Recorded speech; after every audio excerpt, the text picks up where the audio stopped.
Je suis Maude et tu écoutes l'épisode 41 du podcast S'élever en même temps que son enfant. Dans cet épisode, je vais te parler de la frustration chez ton enfant et tenter de répondre à toutes les questions que tu peux te poser sur le sujet. Salut et bienvenue sur le podcast S'élever en même temps que son enfant. Je suis Maude, coach certifiée chez Mercredi, mais surtout maman de 3 enfants. Sur ce podcast, je t'aide à conjuguer la bienveillance avec la réalité de ton quotidien de maman. Utiliser ton choix d'une parentalité bienveillante comme un accélérateur de ton propre développement personnel. T'aider à changer de regard sur les situations que tu vis avec ton enfant pour t'en servir, pour grandir et apprendre sur toi. Hey, salut! Je suis contente de te retrouver pour ce nouvel épisode. Aujourd'hui, je voudrais te parler de la frustration chez ton enfant et tenter de répondre à toutes les questions que tu te poses peut-être sur le sujet. Parce que quand on entend parler de frustration chez l'enfant, eh bien, soyons honnêtes, on va entendre tout et son contraire. La frustration, c'est nécessaire pour la construction de l'enfant. Il faut apprendre la frustration à ton enfant. La frustration, c'est inutile et c'est même nocif pour ton enfant. La frustration, au contraire, est très saine pour un enfant. La frustration, elle est nécessaire pour préparer ton enfant à la réalité du monde. Ton enfant ne sait pas faire face à la frustration. Et tout ça, eh bien, c'est à cause de ton choix de la parentalité bienveillante. Peut-être que tu as entendu ce genre de phrase ou peut-être que ce sont même des pensées qui peuvent te traverser.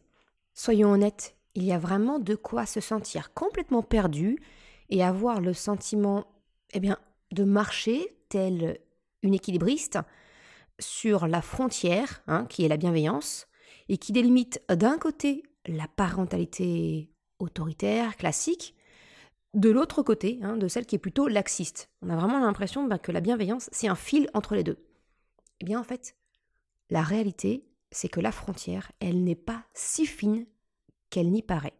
Tout ça, c'est lié à ton manque de repères, peut-être de modèles autour de toi, qui te fait douter sur tes choix, sur ce que tu décides de faire avec ton enfant. Alors aujourd'hui, on va parler très clairement de la frustration et je vais te partager mon point de vue sur le sujet. On va voir aujourd'hui, c'est quoi la frustration? Est-ce que c'est nécessaire pour que ton enfant sache s'intégrer à la société? Est-ce qu'il a vraiment besoin d'apprendre cette frustration? Et enfin, comment l'aider à y faire face? Parce que de toute façon, il la vivra à un moment donné ou à un autre. On fait le tour de toutes ces questions. C'est parti. On va commencer par la base. La frustration, c'est quoi? Eh bien, la frustration, c'est ce sentiment que tu éprouves lorsque tu n'as pas ce que tu désires, lorsque tu n'as pas satisfait ton souhait. Tu peux te sentir frustré, par exemple, d'avoir raté ta recette, parce que le gâteau ne ressemble pas du tout à ce qu'il était censé être et que tu avais espéré. Tu peux te sentir peut-être frustré de ne pas avoir eu le temps de te poser 5 minutes dans la journée pour prendre un moment rien que pour toi. Ton enfant peut aussi se sentir, lui, frustré parce que il voulait la voiture rouge, mais c'est sa sœur qui joue avec. Il y a plein d'exemples comme ça. Et si tu as fait attention aux mots que j'ai employés, tu comprends facilement qu'il est donc question d'une émotion. Se sentir frustré ou être frustré, même si je suis moins fan de la formulation avec être, comme je te l'ai partagé dans l'épisode 34, il y a vraiment le piège du verbe être, mais tout ça, c'est une émotion finalement où le plaisir, la joie de la satisfaction, est contrarié et n'arrive pas. Il y a cette espérance d'une sensation de plaisir qui est ensuite annulée.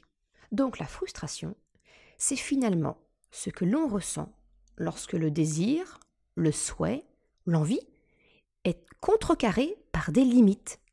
Ça peut être les règles établies par les adultes, les règles de la société, de la temporalité, c'est pas le moment, etc. Toi et ton enfant, vous êtes là avec votre espérance, savourant déjà la satisfaction de la réalisation et bim, on vous claque la porte au nez. Non, la journée est terminée et tu n'as pas eu le temps de souffler pour lire ton magazine qui te nargue là sur la table basse depuis 15 jours. Non, la voiture rouge n'est pas disponible parce que c'est ta sœur qui est en train de jouer avec et de ressentir le plaisir que tu espérais tant.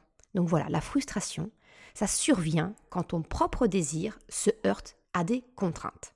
Dans ce contexte, où la frustration est directement donc liée aux règles, au cadre éducatif, eh bien certains parents peuvent être, on va dire, séduits par l'idée de ne pas dire non à leur enfant, afin de ne pas générer de la frustration supplémentaire. Je l'entends, mais je reste convaincue qu'il est bon pour les enfants et les parents de savoir dire non. C'est exactement ce dont je t'ai parlé dans l'épisode 11, pourquoi et comment dire non à ton enfant, mais également dans l'épisode 40, où je te parle du cadre bienveillant, c'est-à-dire comment dire non à ton enfant tout en disant oui. Les limites sont nécessaires à ton enfant pour son bien-être émotionnel, l'important étant la cohérence des règles et qu'elles s'appliquent à tout le monde, enfants et parents compris. C'est d'ailleurs un des points, on va dire, centraux de la formation s'élever en même temps que son enfant pour vraiment créer le changement dans ta relation avec ton enfant et construire une vraie relation de coopération avec lui. Si tu es intéressé, tu peux rejoindre la liste d'attente de la formation. Tu trouveras le lien en description de cet épisode. Alors là où je vais m'éloigner un peu du bienfait des limites, c'est quand derrière l'intention, on va dire, d'apprendre la frustration à son enfant, eh bien il y a la recherche d'obéissance. Parce que souvent, c'est ce qui malheureusement va de pair si tu cherches à apprendre la frustration à ton enfant, c'est indirectement chercher à ce que ton enfant intègre les règles, accepte la déception associée ou sa colère de non-satisfaction sans trop d'opposition et qu'il s'y plie. Si tu me suis, tu connais ma position vis-à-vis de la recherche d'obéissance d'un enfant. Ce n'est pas mon but, ce n'est pas ce que je recherche. Comme je te l'ai expliqué, notamment dans l'épisode 0 du podcast, je considère vraiment que l'obéissance est liée à la domination. Et le modèle de relation que je recherche avec mes enfants est à l'opposé de ce modèle. Ce que je souhaite et t'encourage à travers ce podcast et la formation s'élever en même temps que son enfant, c'est vraiment la construction d'une relation de coopération. L'obéissance n'a pas sa place dans cette relation. Dès lors que c'est bien cette coopération que tu recherches, je pense que tu comprends pourquoi j'ai personnellement abandonné l'idée d'apprendre la frustration à mes enfants. Pour clôturer cette première partie, je voudrais également faire un point entre frustration et résilience. Si je refuse d'apprendre la frustration à mes enfants en provoquant volontairement des situations où ils le sont, pour autant, je ne cherche pas à supprimer toutes les occasions. Je m'explique. Premièrement, je considère que le quotidien est riche de situations frustrantes. Donc je n'ai pas besoin de faire en sorte de les confronter à la frustration. Ça arrive tout naturellement. D'autre part, la frustration, elle a également des bénéfices. Car lorsqu'une personne sait faire face à la frustration, qu'elle sait accueillir cette émotion, la verbaliser, l'exprimer, s'y adapter, eh bien c'est une forme de résilience. Et on le sait, la résilience, c'est une grande qualité dans la vie. Il y a une étude assez connue où le comportement d'enfants de 4 ans a été analysé. Elle est connue sous le nom de l'expérience des chamallows. Peut-être que tu en as entendu parler ou pas, je te la résume en quelques mots. En fait, on propose à des enfants de 4 ans un chamallow en leur expliquant que s'ils patientent le temps que l'adulte revienne, pendant 15 minutes, ils en auraient un second. Certains enfants étaient en mesure de patienter, d'autres pas. Et ces enfants ont été suivis par l'étude pendant une 30aine d'années. Et l'étude a démontré que les enfants qui ont su résister au chamallow avaient par la suite eu de meilleurs résultats scolaires, ils semblaient plus résistants au stress, moins de problèmes d'addiction, etc. Alors, cette étude ne dit pas comment apprendre la frustration aux enfants, mais elle démontre, dans une certaine mesure, que la capacité à gérer sa frustration a un lien avec des compétences cognitives. En gros, accompagner ton enfant dans sa frustration, l'aider à savoir gérer, même si j'aime pas le mot, à gérer ses émotions, ça lui donnera des compétences pour sa vie entière. C'est la définition, même selon moi, de l'intelligence émotionnelle et de ce que je te partage sur ce podcast. Pour autant, je pense que ce n'est pas parce qu'un enfant ne résiste pas au chamallow que sa vie sera foutue. L'essentiel, selon moi, c'est d'apprendre à un moment ou à un autre à ton enfant de savoir accompagner ses émotions. Là, on parle de la frustration, mais c'est vraiment l'accompagnement des émotions d'une façon large pour moi. Alors, ton enfant doit-il apprendre la frustration pour se préparer au monde réel? C'est une phrase que j'entends souvent quand on parle de la frustration des enfants. Cette idée d'endurcir les enfants pour les préparer à la dureté du monde. Qu'en fait, le choc sera d'autant plus violent s'ils grandissent dans un monde de bisounours. Très clairement, je pense qu'il y a 2 croyances à déconstruire derrière ce genre de pensée. La première, c'est que apprendre la frustration à ton enfant pour le préparer à la dureté du monde, c'est de penser que le monde est dur, donc, pour le protéger, il faut l'endurcir pour l'y préparer. Ok, là, j'ai pas réinventé l'eau chaude. Mais, et si tu regardais la situation dans l'autre sens? Et si le monde est dur et cruel parce que les hommes qui le composent sont durs et cruels? Est-ce que cela signifie que si les hommes de demain sont bons et aimants, le monde le sera également? En fait, c'est exactement ce que veut dire la citation de Ellernholst. Je suis désolée pour la prononciation. Ellernholst dans sa citation. En tant que parents, ce n'est pas notre boulot d'endurcir nos enfants pour vivre dans ce monde cruel et insensible. C'est notre boulot d'élever des enfants qui rendront ce monde un peu moins cruel et insensible. Voilà pour la première croyance à dégommer. En fait, je te propose vraiment de changer de façon de prendre le problème, entre guillemets, changer de paradigme finalement.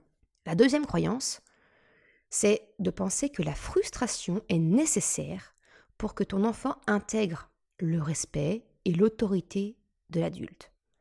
Apprendre la frustration, c'est nécessaire pour lui montrer que ce n'est pas lui qui décide. Bon, alors clairement, tu commences à me connaître, tu sais que cette idée sent mauvais pour moi. C'est du pur rapport de force. Mais admettons, partons dessus. Peut-être qu'il y a une part de toi qui voit du sens dans cette pensée, et c'est ok, aucun jugement. Ce n'est pas parce que je ne pense pas comme cela que je jette la pierre à celui ou à celle qui le fait.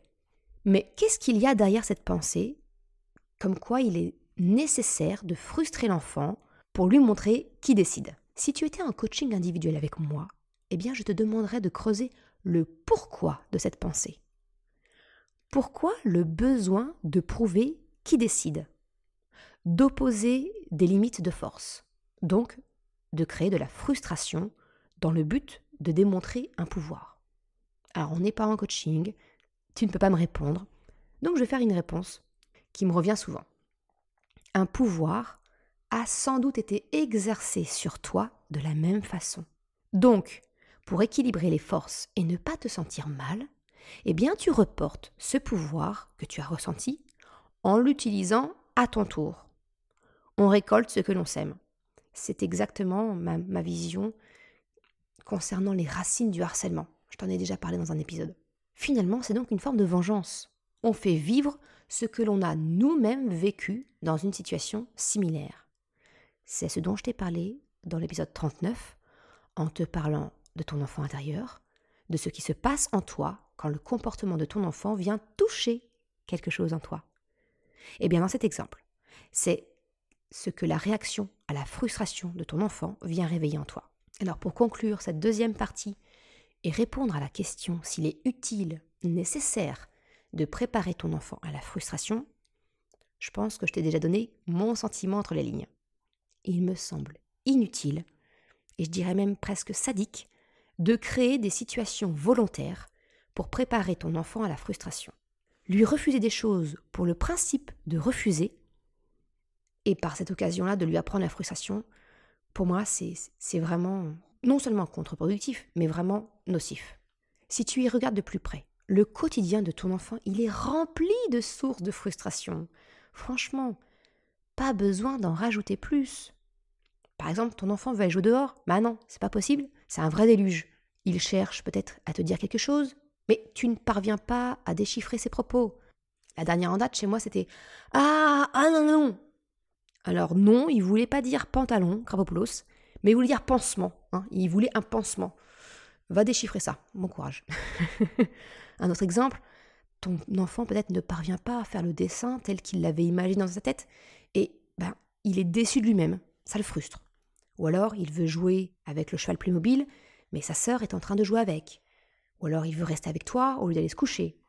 Par exemple, ton enfant veut lire la suite de son roman qui est en trilogie, mais vous n'avez pas le tome suivant. Ou alors il n'est pas encore sorti. Il veut retirer peut-être son pull tout seul, mais il n'arrive pas à passer la tête. Bien, tous ces exemples que je viens de partager, ils ne sont pas pris au hasard. Ce sont des exemples vécus que j'ai eus avec mes enfants entre 18 mois et mon grand va bientôt avoir 9 ans. Tu vois, quel que soit l'âge de ton enfant, son quotidien, il est truffé d'occasions de frustration. Alors, franchement, pourquoi en rajouter? Si ce n'est par inconscience de mettre de l'huile sur le feu. Est-ce qu'on n'a pas assez de situations en tant que parents où on doit fixer justement un cadre, rappeler les règles? Ne sommes-nous pas un peu masochistes de nous rajouter des situations de conflit potentiels? Personnellement, j'ai choisi mes batailles. Comme dirait ce petit jeune entrepreneur, la question, elle est vite répondue. Maintenant que cela est dit, c'est gentil Maude, mais concrètement, comment j'apprends à mon enfant à faire face à la frustration? Comment est-ce que je l'aide à développer cette fameuse résilience? Eh bien, j'ai envie de te dire, tout simplement, en prenant la frustration pour ce qu'elle est. Une émotion. Apprendre la frustration, ça revient à apprendre à accueillir ses émotions. Parce que comme toute émotion, eh bien, je vais t'inviter à chercher le message qui se cache derrière. Quel est le besoin de ton enfant? Quelle est la valeur peut-être qui lui est chère, qui se cache derrière? Exactement ce que je te propose finalement dans le guide que je te propose gratuitement sur mon site, La Boussole des émotions. Je te mets le lien en description si tu souhaites le télécharger. Finalement, c'est l'empathie qui va être au cœur de la solution. La clé, c'est vraiment ça. Faire preuve d'empathie avec ton enfant. C'est entendre le désir, le plaisir qu'il recherchait et dont l'absence a généré de la frustration chez lui. L'aider à gérer la frustration peut donc passer par le fait d'entendre son désir en prenant, par exemple, en photo l'objet qu'il convoite dans le magasin. C'est une des astuces que je t'ai partagées dans l'épisode bonus numéro 1. Cela peut aussi être de l'aider à exprimer son désir du jouet qu'utilise sa sœur et de l'encourager à chercher un compromis avec l'autre. Ça peut être également lui apprendre à être parfaitement imparfait, lui aussi, et que ses dessins, ils s'amélioreront avec la pratique. Aider ton enfant à faire face à la frustration, ça dépend finalement de la nature de ce qui a suscité la frustration. C'est chercher le message caché derrière. Je ne peux pas te donner des exemples concrets parce que c'est vraiment dépendant de l'émotion, du besoin derrière qui a suscité cette frustration. Donc tu le vois, il n'y a pas de solution générique pour la simple et bonne raison que tu n'apprends pas à ton enfant à accompagner ses émotions d'une manière globale, mais bien en fonction de ce qui a suscité l'émotion. Ce qui compte, ce n'est pas tant l'émotion ressentie que la cause de l'émotion. Et c'est bien là le cœur du problème, et donc là où tu devrais concentrer ton attention. Regarder la racine pour adapter ta réponse. Tout le programme de l'intelligence émotionnelle que je t'encourage à développer chez toi et chez ton enfant. Je te remercie d'avoir écouté cet épisode jusqu'à la fin. Tu retrouveras une retranscription sur le site mercredi.com. Le lien est en description. Si tu as aimé cet épisode, s'il t'a été utile, je t'invite à le partager, à en parler autour de toi. Ou si le cœur t'en dit, de me laisser une note de 5 étoiles et un commentaire sur Apple Podcast ou Spotify. Cela me permet de faire connaître le podcast et ça m'encourage à progresser. Un grand merci à celles et ceux qui prennent le temps de le faire ou de m'envoyer un message privé parce que leur plateforme d'écoute ne leur permet pas. Je te souhaite une excellente journée, après-midi, soirée, quel que soit le moment où tu écoutes et je te dis à la semaine prochaine pour un nouvel épisode. Ciao!